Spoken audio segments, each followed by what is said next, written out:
Estamos aqui falando desse assunto para entender os próximos passos sobre Carla Zambelli. A gente conversa agora com o Rodrigo Prando, que é cientista político. Rodrigo, muito boa tarde, bem-vindo ao Contexto.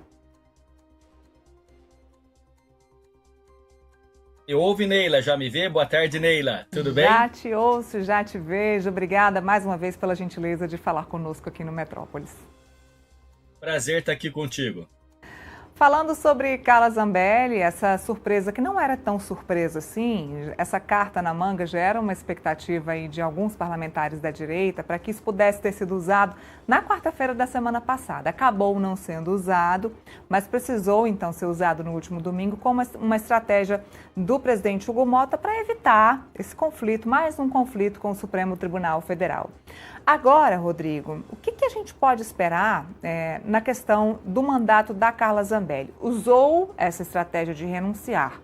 A partir de agora, ela continua com seus direitos, perde os seus direitos. Na história política recente, a gente teve algum outro caso semelhante? Olha, vamos lá.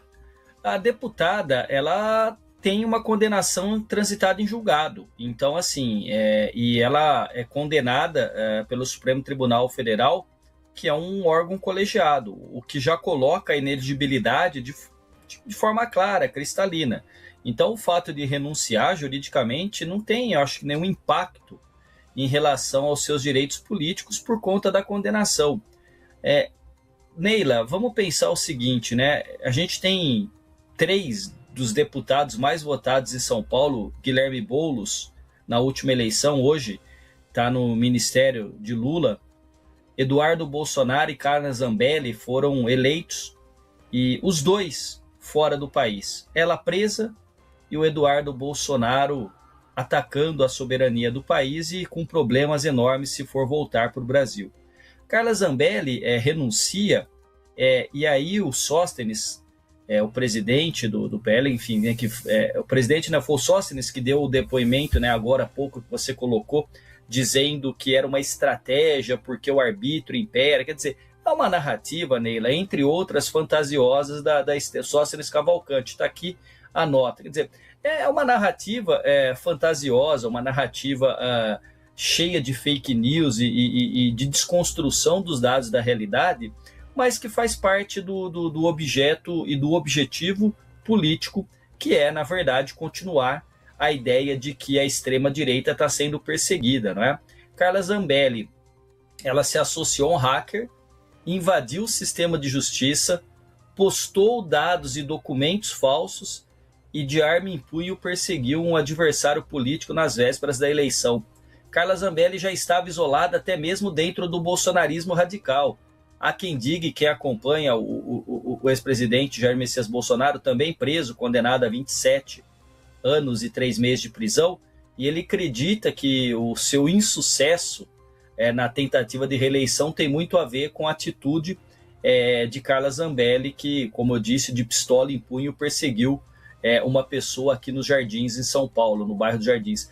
Então, Neila, não tem impacto para preservar aquilo que já foi decidido pelo Supremo Tribunal Federal, que é a perda do mandato. E o Supremo Tribunal Federal não julgou do nada, né? O Supremo Tribunal Federal atendeu à Constituição, que considera que políticos... Quer dizer, não é possível a gente pensar que um agente político, um deputado, possa ter o mandato se ele está condenado e se ele está preso. Quer dizer, é o contrário de qualquer bom senso e é o contrário do que diz a lei em relação a Carla Zambelli. Claro, vai assumir o suplente, né?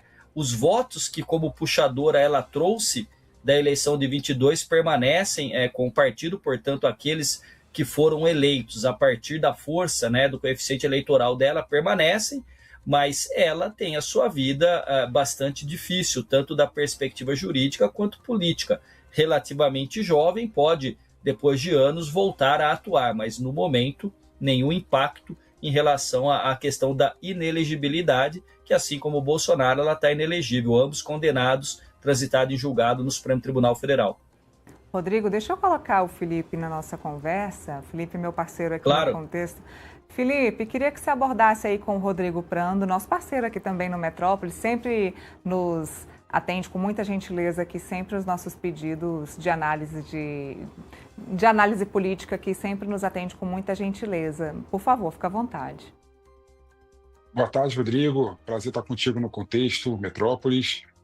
A minha questão vai no seguinte sentido, né? Eu vejo esse caso da Zambelli como mais um capítulo do conflito e da briga do Congresso Nacional, Poder Legislativo com o Poder Judiciário, né? A STF decide, a Câmara vai lá e fala que não vai acatar a decisão do Supremo Tribunal Federal, e por aí vai. E agora, o último ato foi a renúncia da Carla Zambelli, dando a entender que não vai aceitar, né, politicamente, claro, porque juridicamente isso é impossível, politicamente a decisão do Supremo Tribunal Federal. Não foi o Supremo Tribunal Federal que cassou a Carla Zambelli, a Zambelli que renunciou ao cargo. Eu queria que você falasse desse conflito, né, que está cada vez mais se agravando entre o Poder Legislativo e o Poder Judiciário. Se já tivemos isso antes na nossa história, ou esse momento é muito mais agudo, né, esse grande conflito institucional, e o que você acha que dá para ser feito para pacificar? Não faz parte da democracia a pacificação institucional? Felipe, muito obrigado pela pergunta, é um prazer estar aqui contigo também, uma boa tarde. Olha, a questão, Felipe, deste problema institucional, ela não existe apenas no Brasil, mas eu acho que você traz uma palavra central. Ela se agudizou. O bolsonarismo, Felipe, tornou muito mais aguda. Você sabe, Felipe, e você, e Neila, e o telespectador qualificado aqui do Metrópolis sabe que existe um conceito muito claro, né, na ciência política, e os jornalistas usam muito também, que é o chamado presidencialismo de coalizão. Este termo, presidencialismo de coalizão, indicava, a partir de um artigo e que depois um livro do Sérgio Abranches, cientista político, que quem ganhava a eleição não adiantava só ganhar a presidência, tinha que estabelecer uma coalizão, uma base para governar, ou seja, o poder ganho na presidência da República não se concretiza, não se consolida sem uma base de apoio. Pois bem, depois disso, Felipe, nós tivemos o que o Fernando Henrique Cardoso, não na condição de presidente da República, mas de cientista político, chamou de presidencialismo de cooptação, quando o PT comprou o apoio político no mensalão, que foi julgado no Supremo Tribunal Federal. O bolsonarismo inaugura, Felipe, aquilo que eu chamei num artigo, e está no livro que eu lancei recentemente, de presidencialismo de confrontação. O Bolsonaro e o bolsonarismo, a extrema-direita, Felipe, tem no seu DNA o confronto. E eles confrontaram durante 4 anos as instituições, o Supremo Tribunal Federal, atacaram os jornalistas, especialmente as jornalistas mulheres, atacaram a ciência, atacaram a vacina, atacaram os... Ataque, ataque, ataque, ataque. Agora a conta está chegando. E Carla Zambelli, como você bem coloca, e eu gosto desse termo, é só mais um capítulo dos ataques da extrema-direita e dessa crise institucional. É claro que a harmonia entre os poderes, no sentido pensado por Montesquieu, no espírito das leis, lá pré-revolução francesa no século XVIII, hoje é quase que uma hipótese teórica. É óbvio que a gente espera a harmonia entre os poderes, mas existem rusgas e problemas, mas não tanto quanto no Brasil nos últimos anos. Como que a gente pacifica isso? No mínimo, seria colocar todo mundo para ler Montesquieu, seria convidar o Hugo Motta, o Davi Alcolumbre, o Supremo Tribunal Federal e o presidente Lula, fazer uma reunião assim, fazer um piquenique num dos gramados em Brasília, tomando uma aguinha, de repente, comendo um docinho, falando, cada um lê um pouquinho e diz o que entendeu quando o poder é tripartite. Por que existe divisão entre os poderes, Felipe e Neila? Existe para que ninguém se torne um autocrata e tenha um poder absoluto. Então você tem executivo, legislativo e judiciário para que cada um, dentro da sua seara, possa cumprir as suas funções constitucionais.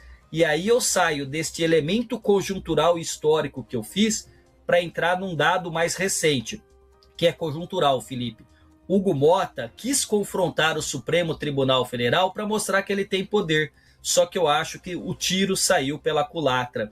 Eu acredito que a opção do presidente não mostrou vigor institucional, mas fraqueza na condução da presidência da Câmara dos Deputados. E não só por isso, porque independente de...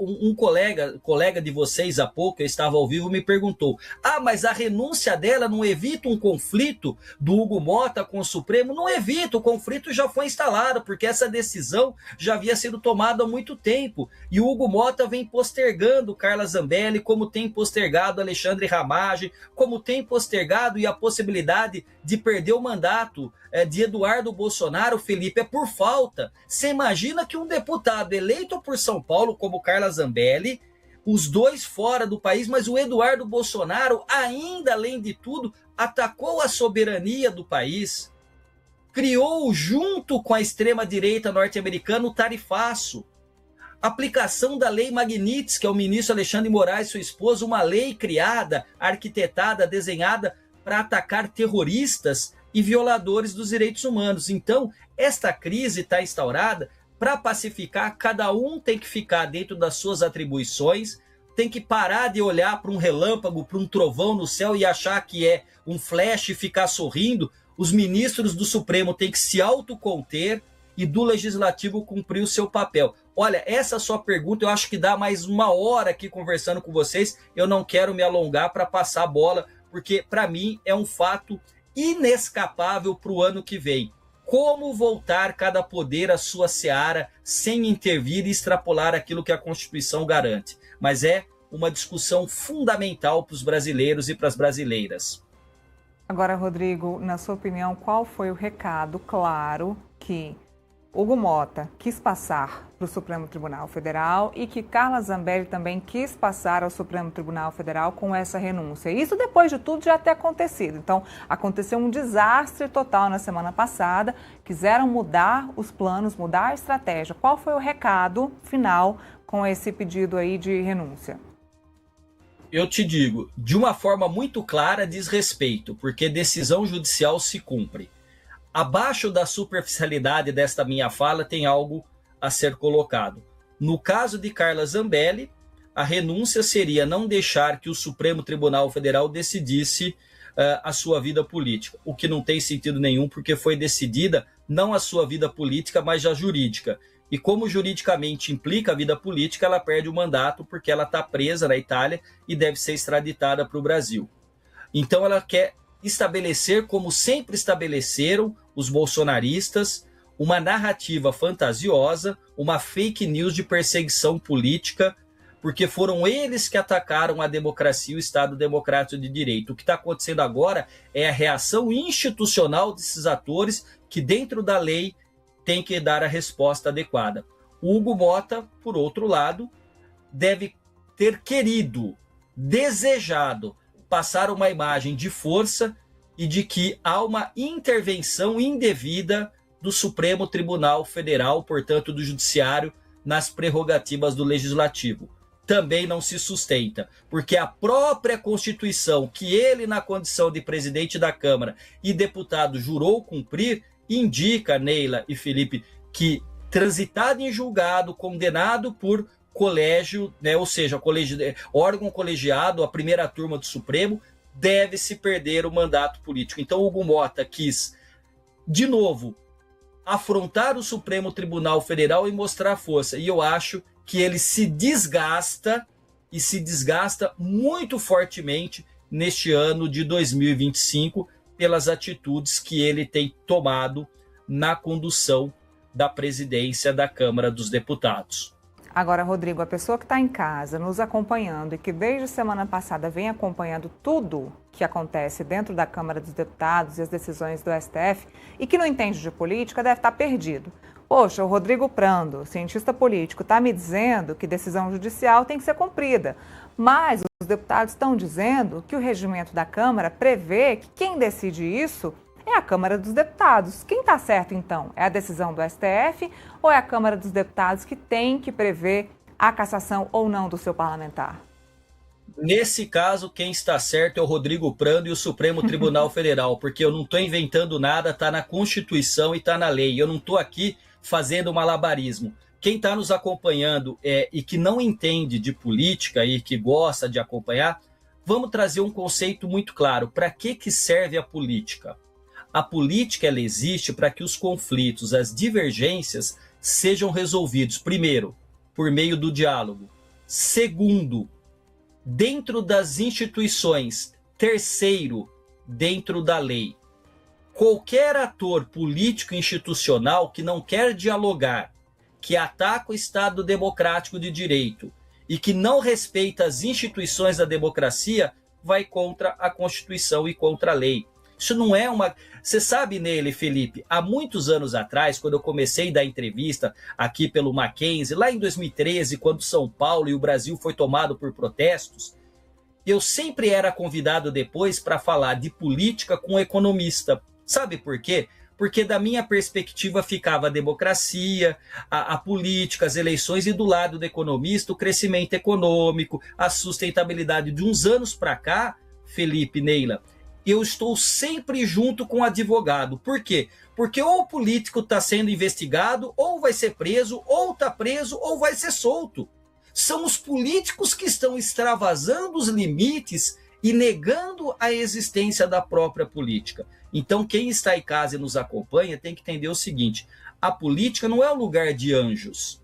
A política existe na sociedade, como diria o Maquiavel, para colocar ordem. Sem política, sem polícia, sem forças armadas, a gente não tem a possibilidade de uma vida coletiva. Agora, a política, como eu e você, somos regrados por leis. Nós aqui não podemos descumprir decisão judicial. Ninguém deve descumprir. Numa república, Neila, todos nós somos iguais perante a lei.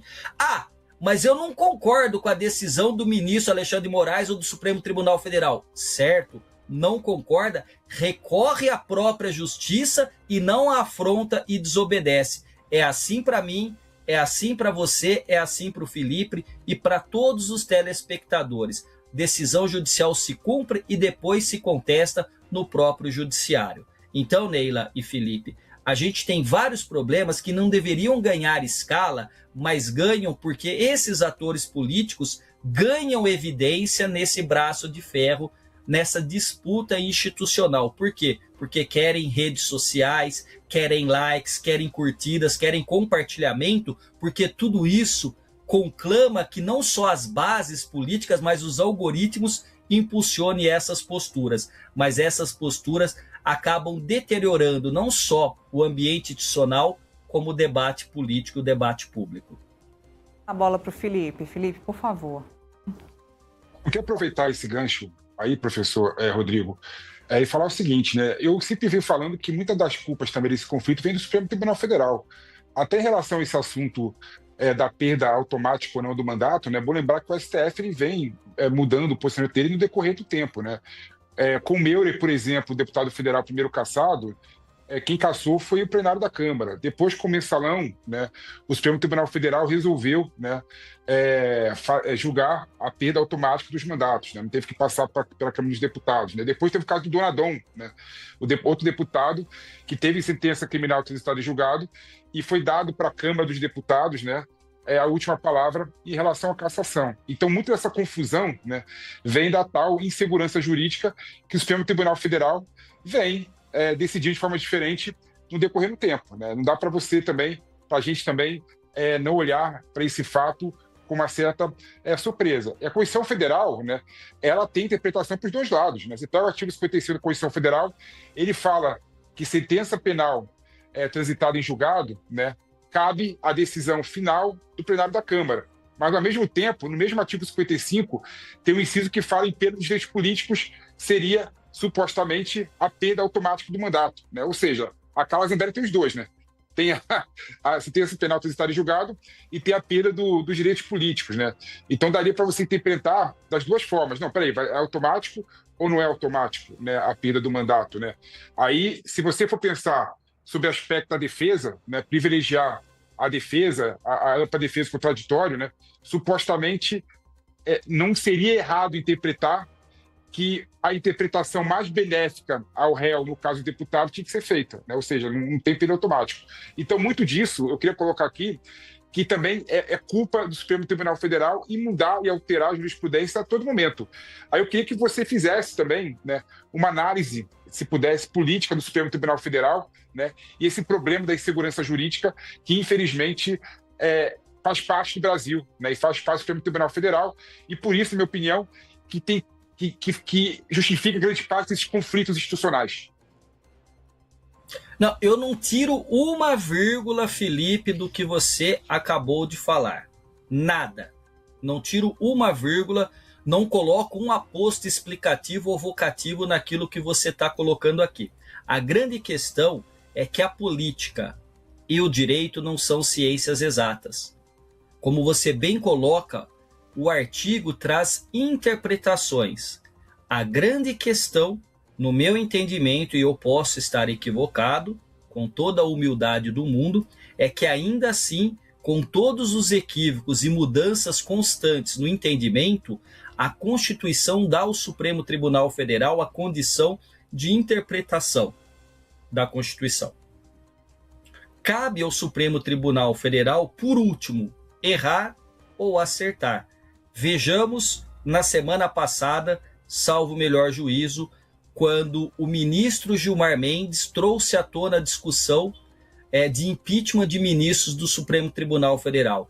Ele soltou uma liminar, isso mexeu com o mundo político e já no final da semana ele retrocedeu, derrubando parte daquilo que ele havia dito, que ele havia escrito, melhor dizendo, porque numa burocracia tudo é escrito e tem que ser de maneira formal. Então existe sim as várias interpretações. Eu sei, você, Felipe, Neila e quem nos acompanha sabe que o Supremo Tribunal Federal não é isento a críticas. Eu tenho um projeto de pesquisa em que eu analiso a fake news na percepção da classe política brasileira. Você sabe que até hoje eu não terminei esse meu projeto de pesquisa, está tudo ali, mas eu não terminei, porque o inquérito das fake news já está há 6 anos no Supremo Tribunal Federal e não tem fim. E eu acho que inquéritos têm que ter fim, tem que ter termo. Então a gente pode sim, Felipe e Neila, fazer a crítica política, institucional ao Supremo Tribunal Federal. A semana passada foram semanas em que, de novo, o Supremo Tribunal Federal acabou ganhando evidência, porque ministro viajou para assistir jogo com advogado de parte envolvida. A gente teve esposa de ministro com contrato milionário. Não estou dizendo que tem nenhuma ilegalidade, eu não sou idiota e leviano, mas gera estranhamento à sociedade brasileira, tanto que um outro ministro trouxe novamente à tona a discussão de um código de ética e conduta.